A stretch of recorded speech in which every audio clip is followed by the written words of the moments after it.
વૃષભ રાશિના જાતકો માટે 2025નું વર્ષ આર્થિક સ્થિરતાવાળું, પારિવારિક જીવનનું સુખ અપાવનારું અને વ્યક્તિગત વિકાસ કરાવનારું છે. પરંતુ વર્ષ દરમિયાન શનિ, ગુરુ, રાહુ અને કેતુનું જ્યારે ગોચર થશે ત્યારે એનો મહત્વપૂર્ણ પ્રભાવ તમારા જીવનમાં સંપૂર્ણ રીતે થશે. સમગ્ર વર્ષ દરમિયાન જો દરેક નિર્ણય સંયમપૂર્વક લેવામાં નહીં આવે તો ગ્રહોની પરિસ્થિતિ તમને તકલીફ અપાવશે. 29 માર્ચ 2025થી શનિદેવનું રાશિ પરિવર્તન થશે. એ તમારા માટે લાંબા ગાળાની યોજનાઓ બનાવવા માટેનો વિશેષ સમય બનશે.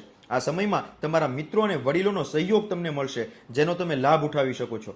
14 મે 2025થી થનારું દેવગુરુ બૃહસ્પતિનું પરિવર્તન આર્થિક દ્રષ્ટિએ લાભદાયક રહેશે. પારિવારિક સુખ શાંતિ પણ મળશે, પણ રાહુ અને કેતુનું જ્યારે રાશિ પરિવર્તન થશે એ તમારા કરિયરમાં નવા અવસરો અપાવશે, પણ સાથે જ ઘરમાં થોડો તણાવ ઉત્પન્ન કરશે અને કલેશ પણ કરાવશે.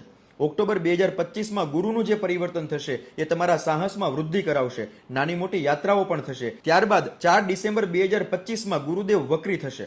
ત્યારે વૃષભ રાશિના જાતકોએ પોતાના આર્થિક વ્યવહારો ઉપર નિયંત્રણ રાખવું અને મોટું રોકાણ કરતા બચવું જોઈએ. આ વર્ષમાં વધારે પડતી દોડધામ કે વધારે પડતું કામકાજ તમને માનસિક થાક અપાવી શકે છે. અવિવાહિત વૃષભ રાશિના જાતકો માટે આ વર્ષમાં વિવાહના યોગ બનશે. કોઈ પણ ફિલ્ડમાં અભ્યાસ કરતા વિદ્યાર્થીઓ માટે આ વર્ષ ઘણું સારું રહેવાનું છે. ઉપાયમાં વૃષભ રાશિના જાતકોએ દર મંગળવારે મસૂરની દાળનું દાન અને શનિવારે કાળા તલનું દાન કરવું લાભદાયી છે.